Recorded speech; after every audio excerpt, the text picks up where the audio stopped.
We are live. Welcome back, ladies and gentlemen. I'm your host, Blake Ruffino. This is Are You Serious Sports. We hope that you guys are making it a good one. We know that we are as well. We do have football on the tube. The Cowboys. How about them Cowboys? Said nobody ever. We do got football on the tube, baby. Guys, it's here. It's here. The Cowboys and the Steelers. We're not going to be talking about that tonight, but it's fun that we got freaking football. This is going to be fun. All right, LSU football. We do got a big show in store for you tonight. If it's your first time joining us, my name is Blake Ruffino. This is Are You Serious Sports? Guys, this is going to be a fun one. LSU football players reported today. What do you need to know? Football camp is officially here. Do I have some big news for you? Maybe I got some big news for you. Maybe I don't. But I think I might. I might divulge a little secrets tonight. How did the summer go? What's the coaching staff talking about? What did they see? What did they like? What did they not like? Actually, there wasn't anything negative that I heard today, which 10 times out of 10, you never hear anything negative coming out of fall camp, but a lot of good takeaways. What are some key takeaways that we need to see from football camp? We'll go there. We'll talk a little UCLA tonight. UCLA, NCAA, USAA, YMCA. Doesn't matter. LSU by 30. We'll touch a little bit on UCLA. And, guys, put in, as we do the hashtag Ask Blake every Tuesday and Thursday, tonight we're going to do something else. What is your fan winning percentage? So, meaning, I'm asking all of you, what do you think LSU's record's going to be this season? What do you think LSU's record will be this season? We'll bring it up on the screen. If you want to give a little explanation, a very small explanation as to why we'll bring it up there. But put it in there. What is your expectations for LSU this year? What do you think their record will be? All right, so let's do this. Guys, before we get started, we want to thank our partners over at Believe Podcast for everything they do for us. Also, I want you to do me a favor by hitting the like and share. Share it to your social medias. If you're on YouTube, our YouTube channel is constantly growing, and I appreciate all you guys for doing that. Hit the like button, or you can hit the dislike button. If you don't like it, sounds good. Doesn't bother us any. We know that you're here watching. But the one thing we do ask is that you do hit the share and post it into your social medias. Also, if you're on Facebook, hit the like button as well. Also, share it into some Facebook groups. Share it to your personal page. We appreciate that. And if you're watching us on Periscope, Twitter, don't forget to follow and hit that retweet. So we'll get to a couple of comments before we get started and pay some bills. The comments coming in. Robert Plaisant says, we are live. That we are. Colin Thibodeaux says, let's do this thing. Ryan Guidry says, we are live. Yep. Kenny Russell says, who is going to break out and camp you believe on defense and offense? I'll get to that as soon as we come out the break. Henry says, we end this thing. And Lamar also says, back in the building. That we are. And Greg Dyke says it is go time. So let's do this. I see a lot of questions already firing in. What have we heard already coming out of football camp? What are some of the coaching staff telling me? It's Mr. Charlie Viator sends us some stars via Facebook. I appreciate that, my good friend. So let's do this. I'm going to pay some bills, and we'll get into the comments, and we'll get into some LSU football. But none better than our good friends over at GM Varno & Sons, betonline.ag. Guys, with 63 years of experience, nobody is more equipped at renovating, fixing, and repairing your vehicle more than GM Varno & Sons. RV repair, big rig overhauls, motorhome chassis, routine maintenance, tire rotations, tire sales. No job is too big or too small over at GM. Give them a call today at 225-664-9992. That's 225-664-9992. Or go see them over at 2500 Florida Boulevard in Denham Springs, Louisiana. And our good friends over at betonline.ag. Guys, I've been telling you about BetOnline for such a long time now. The time is now to get over there for all of their great rates, for all of their great mobile sporting bets. You got to get over, do the parlays, do anything that you want. You want to bet NFL, you want to bet NCAA, you can do it. You want to bet college football preseason, you can't do that. But you got to go over to BetOnline. Sign up today, and you'll get 50% off your first deposit in that welcome bonus. All you got to do, scroll down, put the sports and podcast hashtag AYS and they'll know that your good friend, Mr. Blake Ruffino, sent you on by. That's betonline.ag, betonline.ag. All right, let's get this thing rolling. We got the comments just flowing in this thing tonight. They're flowing in here. Kenny Russell on Facebook Live says, who is going to break out in camp, do I believe, on defense and on offense? Defensively, I think that's pretty easy. I think Dwight McGlothern is going to be the guy that stands out the most. Maybe not the most. I think that he's going to go off from his big-time spring. I think he's going to go off of his big-time summer. And, guys, I think that you're going to have a situation where you got Eli Ricks, Dwight McGlothern, and Derek Stingley. Now, who's going to play in the slot? I mean, do you put Cardell there? Do you find a way to get Sage Ryan involved in the slot? Who do you put there? Because I don't think that that's Dwight's biggest strength. I think his strength is what we saw in the spring and the great summer that he had, him being on the outside. So I would say defensively, Dwight McGlothern, you guys already know how high I am on Jay Ward. I think that he is your best safety on this team, and it's not even close right now. I think what the kid did at corner is going to translate what he's going to be able to do covering and tackling at that free safety position. Guys, when you can cover it, when you can go man-to-man, when you can go man-to-man and run stride for stride with Kadarius Toney and Kyle Trask goes 0 for 5 when he's trying to hit Kadarius Toney on Jay Ward, I'm completely okay with him moving to safety and a guy that we've seen that can tackle. Now, Jay had some struggles a little bit last year at not wrapping up, but he was always around the ball, always making plays. The kid's has experience. If he can just do a little bit better with form tackling, I think that kid's going to be a nightmare. But probably, I would say, Kenny, my biggest breakout star maybe defensively is going to be Mike Jones. Who Mike Jones? Guys, I don't think anybody's going to be able to stop him. I don't care that he's moving in the inside. You have a linebacker that's 230 pounds that we've seen run with receivers. Let me state that again, because I know when I say it, it might go into your ears and you might not fully understand what I just said. Mike Jones is a guy that's 225, 230 pounds that we have seen at his time at Clemson, who has lined up in the slot running stride for stride with wide receivers. And, look, we remember the Ohio State game where he had an interception. I think that Mike Jones, if he can be able to be physical enough inside the box, stopping the running game, which we've seen him do, he can be lethal.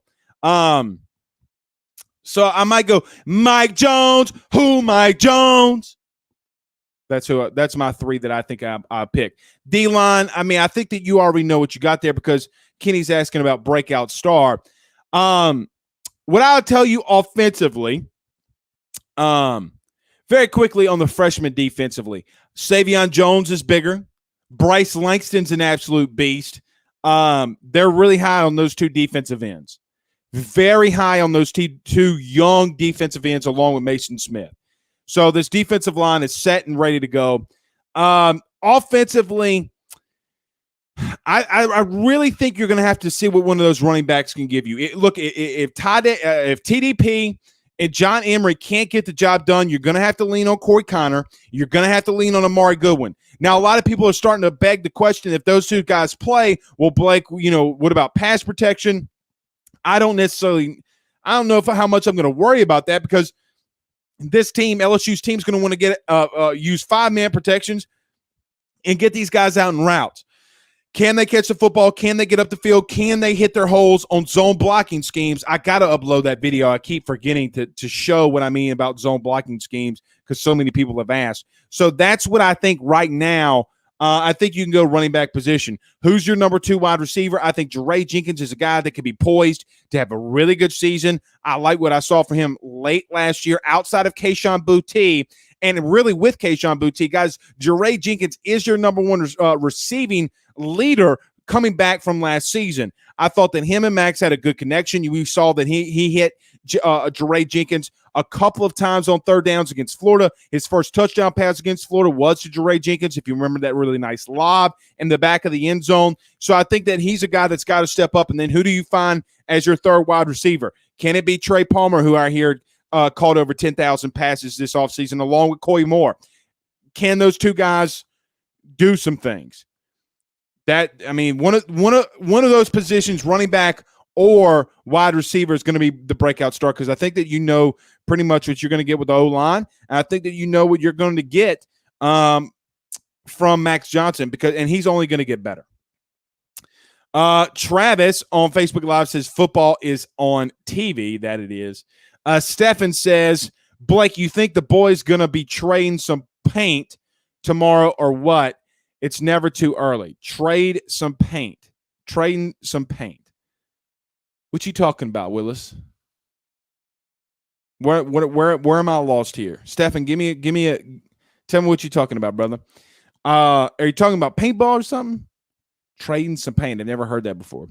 Hopefully a running Colin Thibodeaux says hopefully a running back or wide receiver 2 on offense and Dwight McGlothern on defense are the two guys that step up.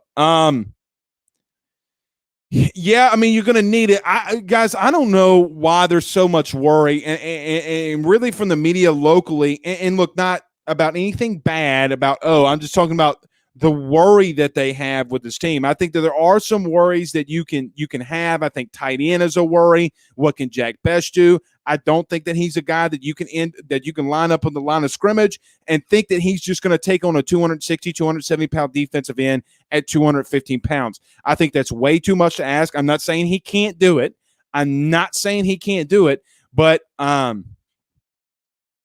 want to see that. I want to see what roles they use with him. I want to see how they're going to use him. And I don't know how much we're going to be divulged of that from the media aspect. That will be a little bit of sourcing.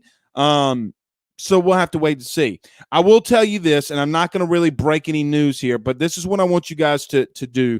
I would really be watching our page Saturday around maybe 4 o'clock, 4:05, 4:30, 5 o'clock. Just listen to me. Be on the lookout Saturday around 4 o'clock, 4:15, 4:30. There's going to be some stuff that's going to be posted to AYS. And you guys are going to love it. And then we'll come back on the show. I'll tell you what I saw, and I'm going to leave it there for right now. I'm just going to leave it. I'm going to leave it there. Did my lights just go off? No way, because this would be out. Jonathan Rifkin, the Riff Dog. What's up, Rifkin? He says, can't wait to see you in a few weeks in Pasadena, big man. I don't know if I'm making that trip. I've had a lot of people ask me to, but Rifkin, hit me up. We might make something happen. We're definitely going to be having eyeballs on players this weekend, though. Clint on Facebook Live says, listening from Greenville, South Carolina. Love your show, brother. Thank you, man. I appreciate that. I really appreciate that. Roderick Duga on Facebook Live says, Blake, we in this thing. As Derek Lewis, who fights this weekend, a New Orleans guy who moved to Houston, but a New Orleans native, his hometown, he would say something like, we in this hoe. Casey Thibodeaux sends us some stars via Facebook. Thank you, Casey. Let's see something here. Dorian says, how about them cowgirls? Boy, ain't they something. Come on, man. Y'all going to get these Cowboys fans mad at y'all, man. Matthew Daigle says, I think Todd Harris is going to have a big year. Matt, I'm going to have to disagree with you a little bit there. I hope that Todd Harris has a big year. Like, I certainly hope and pray that Todd Harris has a humongous year. I think he's a guy with a lot of experience. He started in 2018. He started in 2019, then got injured, and then started in 2020, and it just never has really clicked for Todd. Guys, there's a lot of depth at this safety position. There's a reason that Jay Ward now moves back to free safety, where Todd Harris played last season. Now Todd's he's gonna rotate between both safety positions, free and strong, and they're not gonna really list that. They will list it, but they're still going to have some of the same roles. Guys, you got Major Burns, who I think is going to be the starter. You have Jordan Tolles. You have Cam Lewis. You have Sage Ryan. You have Matthew Langlois. I know that Todd Harris has a lot of experience, but I think that he's got young guys, young Thundercats that are knocking on his door saying, I'm here and I'm taking your spot. Guys, if you had to ask me right now, and I'm going to get this confirmed very soon, I think that your two starting safeties is going to be Major Burns and Jay Ward, and I think that's how they're going to start off. I think Todd's going to rotate in there, but I don't think that he's your everyday starter or every down starter. And if that's the case, I don't know how you have a breakout year if you're not every down starter or every down player. Todd is a guy that's got to show us something. He had a bad season last year. He got hurt in 2019, and we had a very suspect 2018. He's going to have to show us something. So I'm not trying to be bad on Todd, but I think that we come to a point where it's like the Miles Brennan thing. It's nut up or shut up time. Shit or get off the pot. And look, I think Todd is talented. I think Todd's one of the more smarter football minds on this defense. The question is can he translate it? Can Todd Harris translate what he knows about football onto the field athletically? Can he gain confidence? We'll see.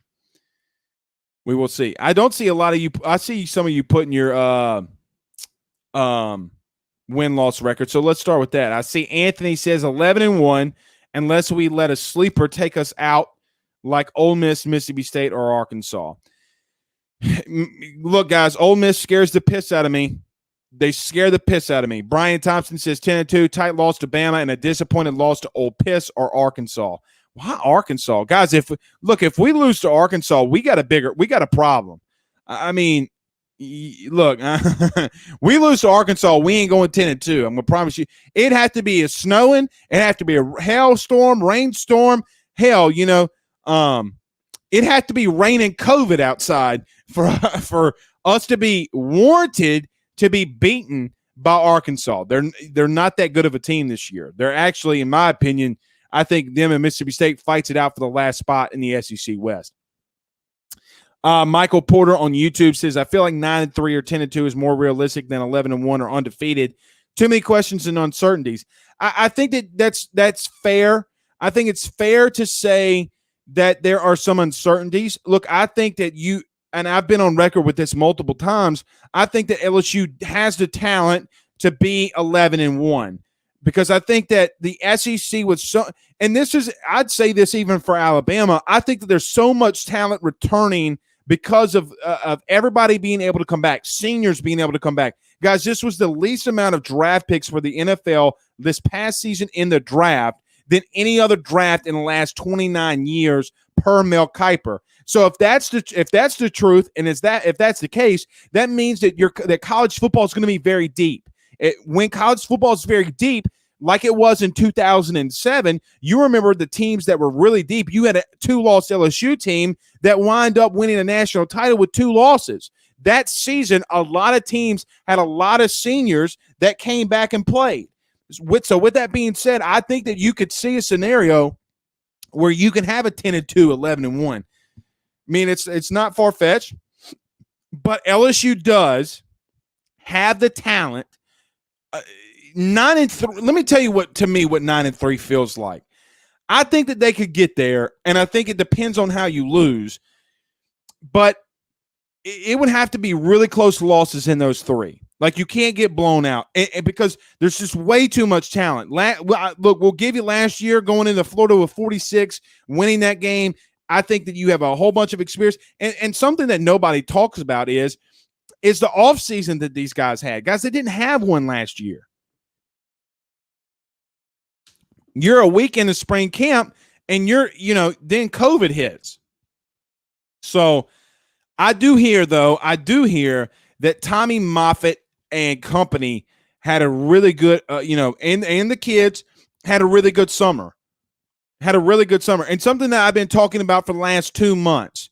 I said this, and I know all of a sudden it's starting to triculate. So I don't know how this even works. I got some hair in my mouth. Hold on. I don't even know how this works, but I think guys and people being check me, the people that watch us every night or, consistently watch us. I said this 3 weeks ago. I said it again Monday. And then all of a sudden, somehow, some way, it's starting to make it out there to the ether from other people. But I said this and I stick by it. This team and the unity between this team isn't even close from what it was last year. Like not even like the upperclassmen doing things and showing the young freshmen and transfer guys the ropes. Ty Davis Price, Max Johnson, Jack Besh, all in a what was it? I forgot who drives it. A Camaro going to the levee and running levees. Guys, you don't see it that often. The last time you saw something like that, you know what happened. I'm not going to put that on this team.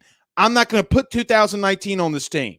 Shame on me for last night saying that I have a feeling that it could feel that way.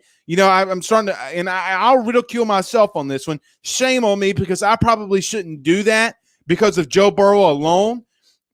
Even though I might feel that way a little bit, it does have a 2018 feel from a quarterback position.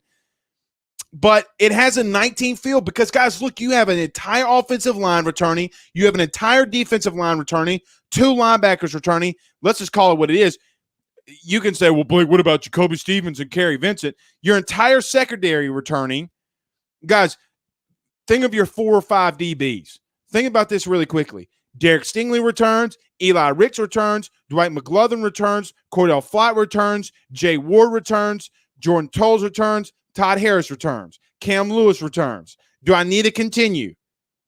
You can do that at every position. You can also do that at every position offensively. Kayshon Boutte returns. Dre Jenkins returns. Trey Palmer, Coy Moore return. You got a lot of freshman wide receivers. The only position you can't really, that you haven't seen a lot of production out of, is that tight end position. That's the only one that you can go out here. You've seen what Max can do. I don't care that it was 2 games. I don't care that it came up in mop-up duty. By the way, very quickly, don't judge Max Johnson off of mop-up duty when LSU was getting their skulls kicked in by Auburn. Don't force-feed me the bullshit about, well, Max Johnson missed up a wide-open receiver against Auburn. Yeah, when you come into the fourth quarter, that usually freaking happens. Give me what he did as a starter. Don't give me that he went 58%. Don't give me that. When you have 46 scholarship players in a COVID season where you can't practice as much because of what's going on with COVID restrictions, don't give me that. It doesn't matter if you go 58%, 59%, 65%, 70%. When you're moving the goddamn ball and you're scoring touchdowns and you're winning the son of the bitchin' game, it does not matter. Guys, if you score points, you win the game, you stop teams defensively, it doesn't matter what the freaking stats say. Stop being a stats Nazi. All right, let's get to a couple more of these. Blake Schilling says 10-2. Ray Watt on YouTube says 11-1, along with Anthony Brandon Nookie. Our good friend Nookie says 15-0, ball. 15-0. Jonathan Ripken says, are you bringing a UCLA expert? I don't know of a UCLA expert. I mean, I don't really know of anybody in the Los Angeles, California area that knows the Pac-12 really well. If you don't know, Jonathan Rifkin is a guy, as you can see with the headset, is a guy that covers the Pac-12. I'm messing with him. Our former intern. Not really. Great guy. Guys, give him a follow on Twitter. Brian Tops. Okay, I already got to that one. Roderick says, hashtag Ask Blake 12-2. I honestly feel that that like the biggest test, Bama won't be able to stop this offense and offense they hated 2019 LSU, not just about Burrow, but the scheme because it was unpredictable. Let me add on to what Roderick said here and stay with me. Now, I'm going to be labeled an LSU homer on this one, and this is okay because today I went and watched the Alabama-Florida game from last season in the SEC championship game. Guys, Florida attacked the middle of the field all night long against Alabama.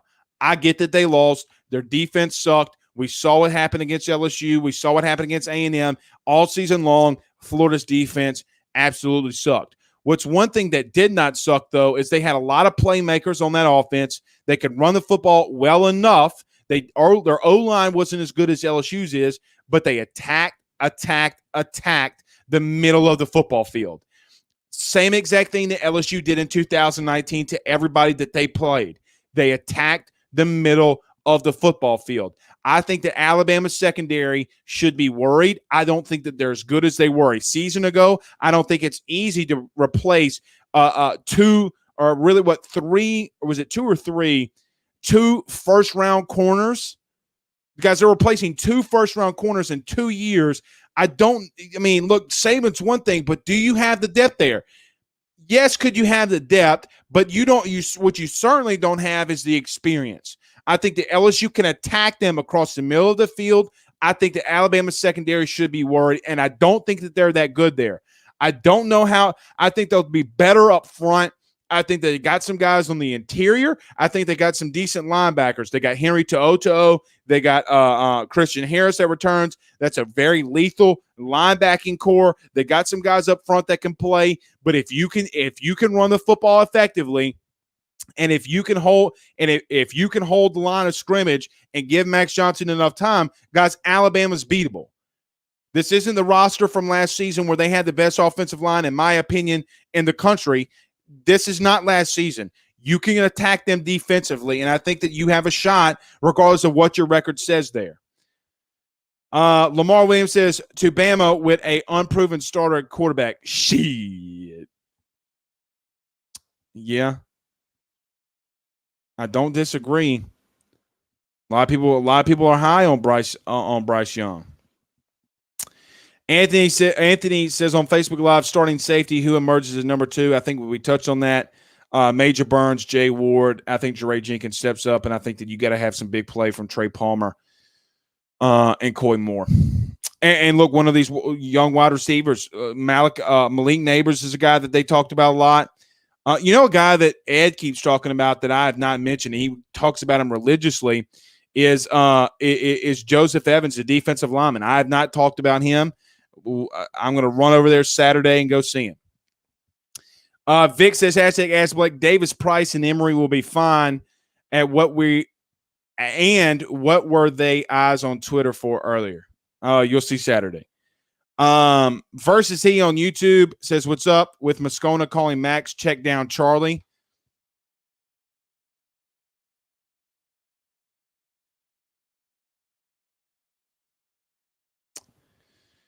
Oh my God.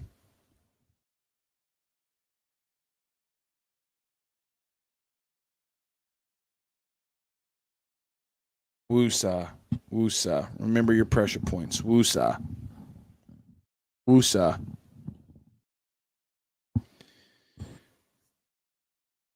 Did any of you see the film that I broke down and put on Twitter?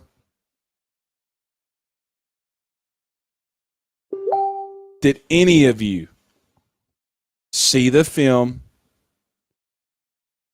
Please, God, tell me y'all saw it. Max Johnson is not a check down Charlie. Jesus, take the wheel. Because I can't deal with that. I can't deal with that. I can't deal with this. Tell me you don't know what you're looking at without telling me you don't know what you're looking at. I'm sorry. I'm sorry. Let me pull this up. Let me pull this up. LSU versus Ole Miss. 2020. All right, let's look at this very quickly. Yep, so check down Charlie. Max Johnson went 27 of 51 for 435 yards, 3 touchdowns, and 1 interception. What part of throwing over 700 yards in 2 weeks is check down Charlie? Guys, I can't do it. I can't do it. I can't. Kurt Paul says, want to see Jones be clean out the garbage man Clark. Let me read that again. Want to see Jones be clean out the garbage. Man, Clark couldn't get it done last year. Okay. I mean, I know what you're trying to say, but oof. Kurt Ball says, get some Southeastern film on zone blocking. Let's talk about talking about getting that to you. We'll see. Southeastern's a very, very let me tell you something about Southeastern, Kurt. Southeastern does not want me to talk about them because I talk about LSU. They've cast out your boy. We'll get into it. I got a video. I mean, look, it's just very simple. I need to get a dry erase board and we can set up a video and we talk about it. Because, look, a lot of you are asking about the zone blocking schemes. I've got multiple emails, DMs about it. We'll walk through it because I got it right here. I just haven't put the film up. And you can't see that really that well. I mean, there you go. You can see it a little bit. But I can't explain to you. So just to let you know that I actually have it. It's just sitting on my desk. I need to film it. I need to put it up. Because, you know how people are, well, Blake showed a notepad. We didn't really see anything. Tony Weaver says, go Cowboys. Did they score? Did they score? If they didn't score, if Dak didn't throw a touchdown on his first pass, I don't want to hear it. Terry Baker says 10-2, possibly 11-1. I can see that. Brad says we were young then, but we have a lot of talent returning with experience. I agree with Brad there. Terry says Arkansas has 18 starters returning. Let's not sleep on them, boys. Yeah, but man, I bruh. Name one position that Arkansas has that's better than LSU. You can't name one. You can't name one. Not a single one. Matthew Dago says, do you think they try to change Todd's position? No, I mean, I think he is what he is. Guys, he led per stats, he led the team in missed tackles. So and Lon Odyssey or LSU Odyssey says Todd showing he can force turnovers. By what standards? Because a garbage interception is not turning the ball over, not doing it in multiple games. But there's no gap integrity. He says some missed tackles. He can do it. Durante loves him, but there's a lot of talent. Injury woes are trouble. I agree with Lon there. Look, Todd missed the most tackles on the team last year outside of Jacoby Stevens and Damone Clark. He's right there. I think it was like 1, 2, and 3 within 1 or 2 tackles. You can't have that. The injury woes, not being able to cover. I mean, guys, Todd's got a lot to step up to. I would love to eat my words on Todd Harris. Absolutely love, but I can only go based off of what the film is telling me. When you don't have good angles, when you can't cover and you can't tackle, I don't know what to say, guys, on that one. Like, I don't know what to say. And Lon says a laughing face emoji when I said raining COVID. Cody says, what was your post about today with the eyes? You'll see Saturday. You'll see Saturday. Clifford Moore says O-line depth is a concern. Says whom? Says whom? I see a lot of takes on this. Tell me why. So every time somebody talks about the O-line, I want you to tell me why. So I'm going to start making people articulate why. Because I can't beat this. And Clifford, this isn't on you.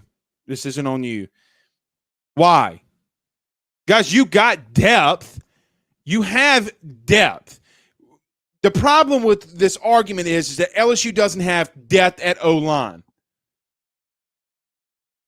Let's go down. I guess we can start from Cam Wire. Start from left tackle and go Cam Wire, Ed Ingram. God, why is this? Liam Shanahan, Chasen Hines, Austin Deculus. Let's go Doomerville. Let's go Doomerville. Let's go Thomas Perry. Let's go Charles Turner. Let's go Anthony Bradford, right tackle. Let's go Xavier Hill. I mean, they got depth. Let's see. Let's continue to go. They got Dellinger. They got the kid Chemo out of Florida. Guys, when you start having 12, 13, 14 guys on your roster, on scholarship at O-line, you have depth. The problem is everybody says that it's unexperienced. I understand what you're saying. I get what you're saying. Then make the argument for wide receiver. If you want to talk about the defensive line being the best on LSU's team, the best unit on LSU's team, explain Missouri. Explain Ole Miss. I just pulled Ole Miss up earlier. Explain this. The entire defensive line returns. This is not a shot at the defensive line. Get this. Let's pull up the calculator. Handy dandy calculator. Calculator. All right. So Matt Corral, the quarterback, had 158 yards on 17 carries. Henry Parrish had 82 yards on 16 carries. Jerion Ely had 44 yards on 12 carries. And Jared Connor had 23 yards on 3 carries. So you mean to tell me that Ole Miss had 307 rushing yards, and everybody continues to say that this defensive line is the best in the SEC returning with all the talent, but yet they still allowed 307 yards on the ground. So I want people to start articulating to me, when you say the D-line's the best unit on this team, explain 307 yards. I will wait. Let me make this very clear. I do think that the D-line is the best unit on this team. The most depth, bar none. But if you want to talk about depth, if you want to talk about talent, you cannot tell me that 307 yards given up to Ole Miss on the ground is good. There goes my dog, Fendi. She agrees with me. She normally doesn't agree with me. Let's see. Andy Santos says that Alabama secondary sucks, if we are being honest. Well, I'm not going to say that they suck. I'm just going to say that I think that they're very susceptible to getting beat a lot. Attack the middle of the field. They've shown in 19. They showed in 18. When Clemson and Oklahoma did it, they showed it in 2020. Why teams are getting away from attacking down the middle of the field against them, I don't know, because that's all that Florida did. Ohio State, for whatever reason, wanted to get outside in the boundary. They wanted to get outside in the numbers. Brandon Reese says, I would like Major Burns and Jay Ward do on the secondary. Well, you about to get it. You about to get it. Kenny says, being at the bottom teaches you to be more humble when you get to the top. That's a good way of putting it, my friend. It's a good way of putting it. Actually, it's a very good damn way of putting it. Chad Briscoe says, rant coming. Yeah, I think a rant came. That's what she said. Mascata, PCG says on YouTube, Piscata needs to be stopped. Guys, don't, and then Edwin Reeves says, maybe you should send it to Moscona.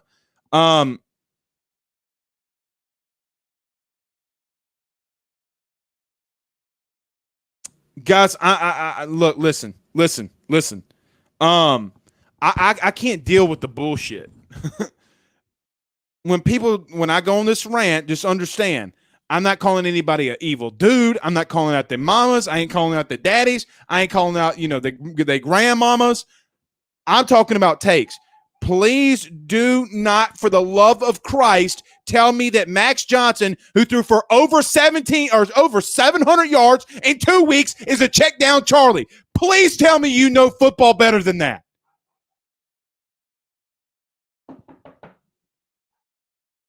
Dogs barking. Poor little Fendi.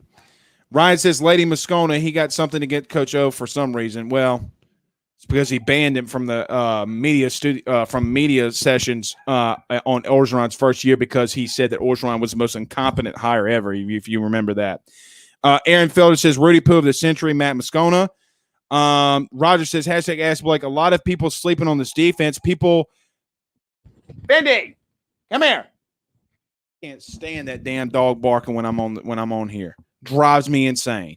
Can't wait till the new studio's done because her ass is grass. Not literally. My wife would kill me if anything happened to that dog while she's on vacation. Roderick says, #ask Blake, a lot of people sleeping on this defense. But let them sleep. We're going to make them see soon enough. Durante Jones, and I bet he stays even after a great season. I can see that. I agree a lot with Roderick here. Unless he gets look, he's not going to leave. He might leave for an NFL job, but I don't think Durante leaves for a lesser head coaching job if they do good. Guys, I really think Durante – let me say this of what I heard this morning. Shit. Shouldn't have said that. But of what I heard today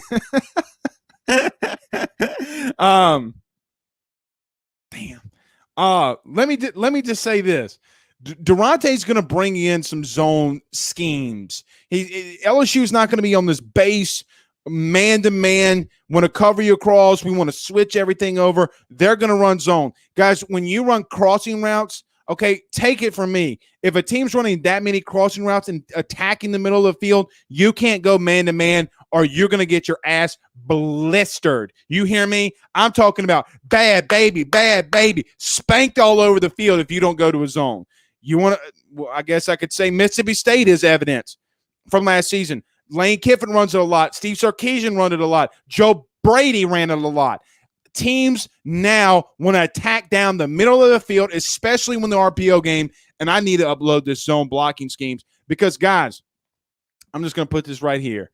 When you see this defensive end, let me see, y'all can see that. When you see him crashing down, you can make so many different reads on the backside, especially with a left-handed quarterback. Pa-pow! Kaya! Y'all remember that video of the elderly lady?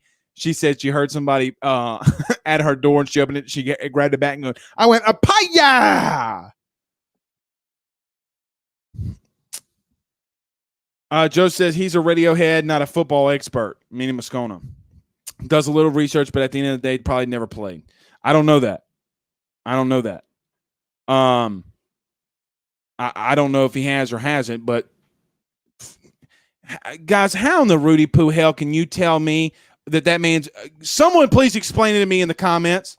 How are you a check down Charlie when you're throwing for that many yards? Come on.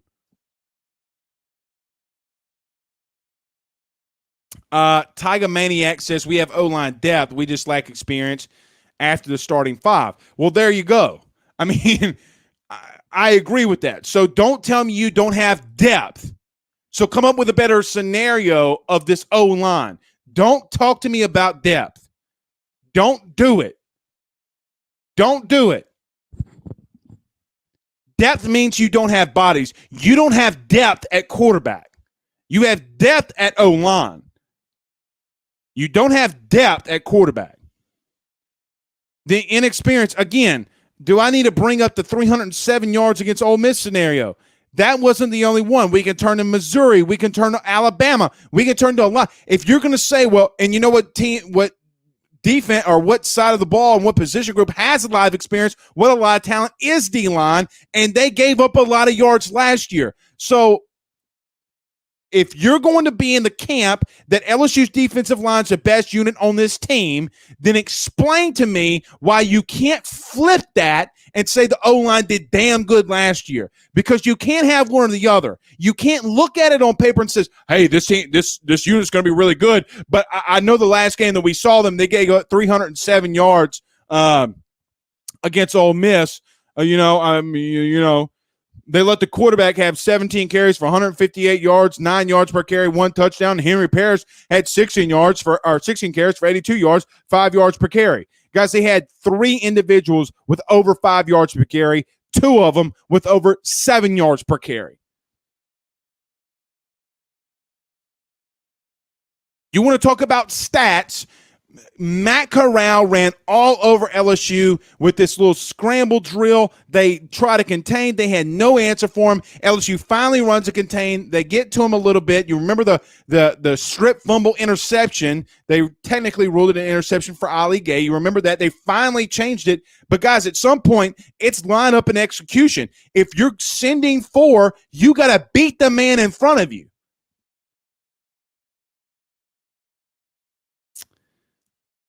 So don't talk to me about depth. Richard Menard on Facebook Live says, after camp, these bandwagon folks will be on max. Are you calling, just to reiterate, Richard, are you calling, I see what you're saying. Anthony says, key to me was the linebackers and safeties not looking lost in the spring game. Let everyone sleep on Jones, talking about Durante Jones. I don't think people fully understand the simplicity of what the defense ran the spring and how easy they made it look. See, here's the thing. What they ran in the spring on the back end was not simple at all. Guys, they were shifting guys off. They were communicating. I'll use a scenario. I've used this before. If you remember when Jay Ward passed off Kayshon Boutte to Derek Stingley, and I think that I forget the route specifically because I know it was like along the sidelines. I don't remember if it was an out route or if it was a corner. Regardless, they passed the receiver off, and then Derek Stingley comes down with a pick. Jay Ward is in front of the receiver. Derek Stingley's on top of the receiver, comes down with the interception. They passed off with great communication. That's not easy to do. Now, can you do that with 102,000 screaming fans? That's something else to be seen. I think that they can, but the communication there was good. We saw Dwight McGlothern when he batted down a lot of passes, the communication that they had. Guys, Durante Jones is bringing in an NFL system to the back end of defense that Coy Raymond, it's like Coy Raymond can get you the talent and it can articulate what's going on. But I think that Durante Jones is going to bring in a different type of scenario and scheme from the NFL that LSU fans had never seen before. You can't go man-to-man every play anymore. We're LSU, you line up man-to-man because we're DBU and there's no excuses. You can't do that. You know why LSU was so successful in 2019? Because teams would line up in man. Joe Burrow would say, thank you, and he'd throw it out to JJ. He would throw it out to Jamar. He would say, oh, you want to play a little bit more, man? You know what? I'm going to let you clear out. I'm going to throw it over to Clyde. Hey, Clyde, go Clyde, baby. You got to run zones, guys. So what? If it's effective, who gives a shit? If you run man, if you run zone, if you run quarters, if you run nickel, don't matter. It doesn't matter what you run as long as it's effective. What's the score of the Cowboys game? Cowboys getting their skulls kicked in? Tony Weaver, you still there? What's the score of the Cowboys game? We're gonna get off. I want to watch some football, damn it. Guys, I want to watch some football.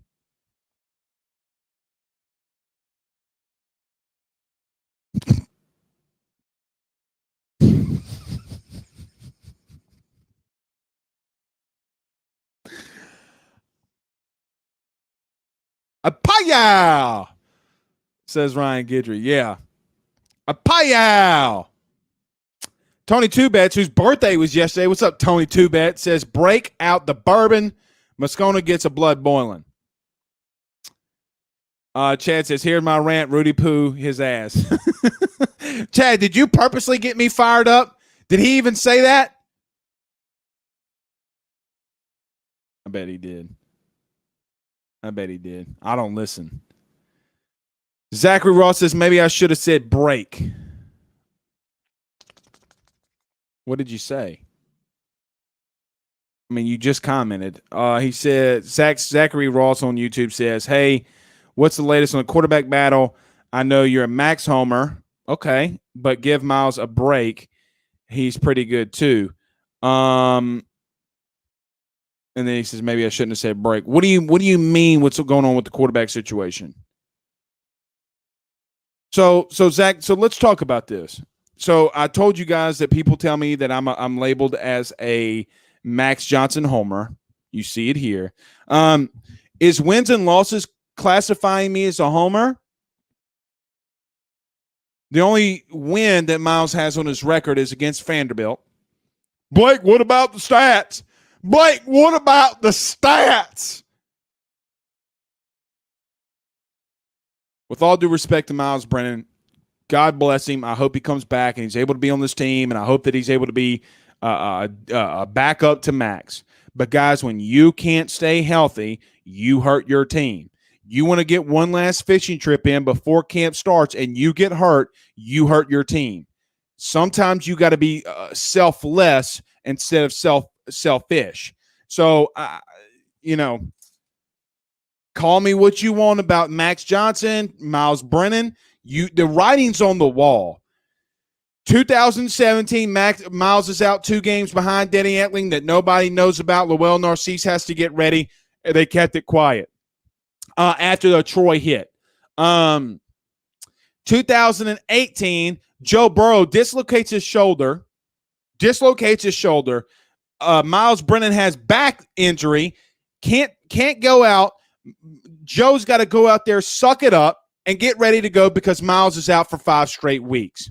And shouldn't have played against Alabama. Truth is that Joe Burrow should have never, for the Alabama game and the 2 games after that, should have never played against Alabama. But the truth is, Joe was never going to let you pry that game out of his hands because he wanted to win a natty and he knew what he was building. 2019, we remember what happened against Missouri. He, does something with his oblique.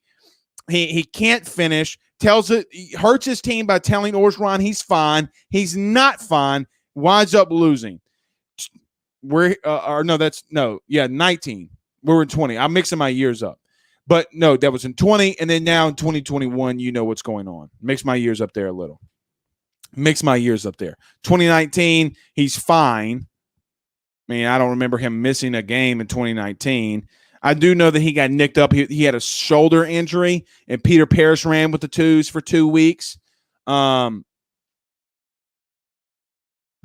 Probably shouldn't have let that one out and let that one slip. So you've had 5 years of Miles Brennan. He's never once in a season stayed healthy. So call me a homer all you want. I didn't do any of this. I'm giving you realistic facts. What do you hate about realistic facts? Miles Brennan's good where? Answer me this. Where's Miles Brennan good at? Blake, he's a good quarterback on the field. Well, you got to be there. To be good, you got to play. To play, you got to stay healthy. To stay healthy, you can't go on boating trips, wear flip-flops, trip and break your arm, and blame it that you thought it was a bruise and it wasn't a bruise. I wanted one last fishing trip before I went in here. Steve Ensminger, pull up the interview. Pull up the interview. Steve Ensminger in 2019 said specifically from his mouth, Miles Brennan needs to stop worrying about hunting and fishing and get ready to play some football. That was his words. What happened? What happened? He's not focused. He hasn't been focused. The simple fact that his dad's calling Orgeron asking about eligibility and if he can be on the team next year tells you what you need to know about the injury and what the doctors are telling them. O came out and said that the Brennans called him and asked about eligibility. Why do you ask about eligibility if you're going to be back this season? Eureka!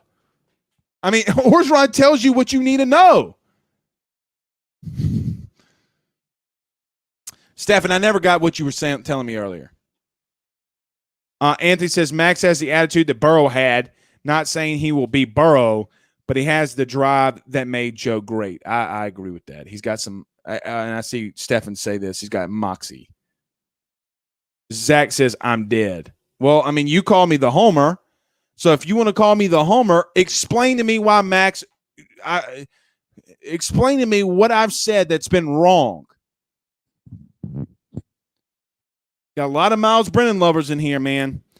DMT Zell on YouTube, dominate my territory is what it stands for. He says, or else people assume you just being ignorant. Oh, he said this. He says, if you want to be sarcastic on social media, you got to be able to use punctuation. Okay.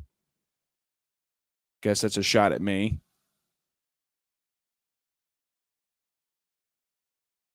Max Johnson has a much higher ceiling. We got to stop this foolishness. I agree with that. So maybe it's not about me.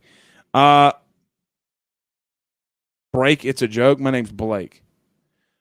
Jason Morgan said, and guys, if I say stuff like that, I'm not coming after you. How many times I got to say that?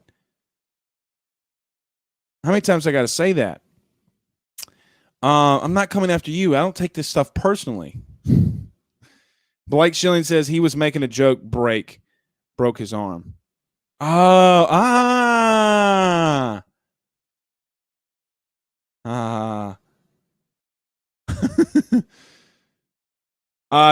here comes Kurt to the rescue. He says checkdowns don't necessarily mean passes to the running back. Means you short to intermediate routes, second and third option. No, that's not true.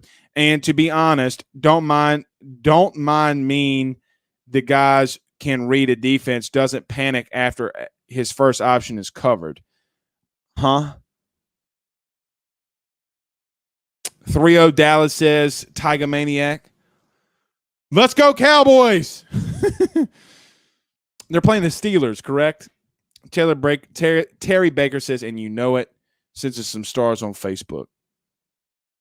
See, I got to get better with these comments sometimes. Sometimes they come in. Look, I mean, we're scanning through three. I'm scanning through 3 platforms, so it can be tough sometimes. Charles Reese says, speaking of O-line depth, what happens to Cardale? I think that his injury was a lot worse than people expected. I think that it's taken him this long. I think that the reason that he's at this training facility is because it's so bad and was so bad. I think that he's got the talent, but as I explained last night, I think that Cardale leans too much. I think that he leans in front of his feet. He needs to have a little bit wider of a base, be upright, and then go. But you can't be leaning. When you're out on your toes and you're leaning, you're going to get beat. We saw Jaquelin Roy beat him 4 times in the spring game. One of them was technically labeled a sack. Another one, Max was able to scramble out and get out of the pocket. So, quite honestly, I think that he's got some form that he needs to work with. I think he's got the talent. He's just got to get the form down. You can't have sloppy form in the SEC or you're going to get beat. That's just, you can have sloppy play at Southeastern, like maybe I did at times, but you can't do that in the SEC because these guys are going to get after your ass. That's what separates guys like Cardale from a guy like me. Or maybe. I mean, Cardale's going to have to step it up. Guys, I thought Thomas Perry in the spring game at guard had a damn good spring. And then I heard somebody sent me a short clip about somebody talking trash about Thomas Perry. Guys, for the love of Christ. Didn't give up a pressure, didn't give up a sack, and really was looking good in the running game. Anthony says Miles has a great deep ball, but yet was the last in the SEC at deep completion percentage through 3 games. You can have a deep ball all you want. You know who didn't have the arm strength, guys. Arm strength don't mean a damn Rudy Poo thing. Arm strength means nothing. Ask Joe Burrow. Tiger Maniac says, I don't think that there was a quarterback battle. No, there never was really truly a quarterback battle. No one would respect Miles' running ability in the RPO. Not a chance. Ryan says, why isn't that not being reported? If you're talking about Miles, it was reported today. And his dad confirmed it last night.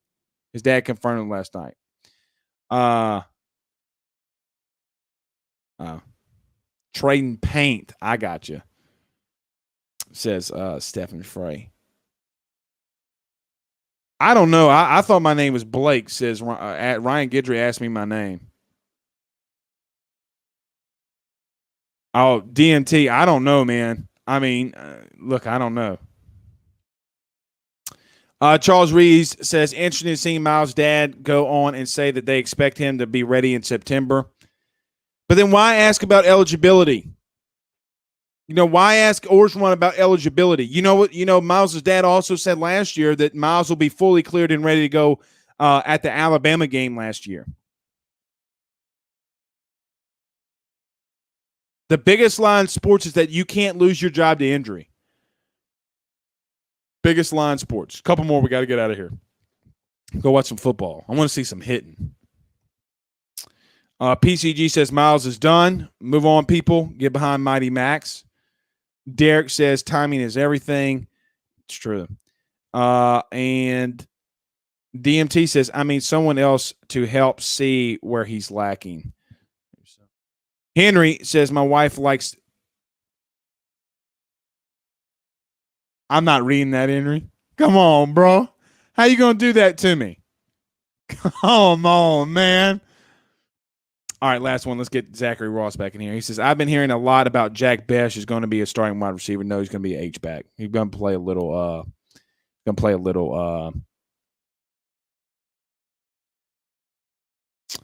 play a little H-back wide receiver. We'll just see. All right. We'll wrap it up here. We'll call it a night. All right, guys. We'll see y'all tomorrow. Y'all have a good night. Peace out, guys.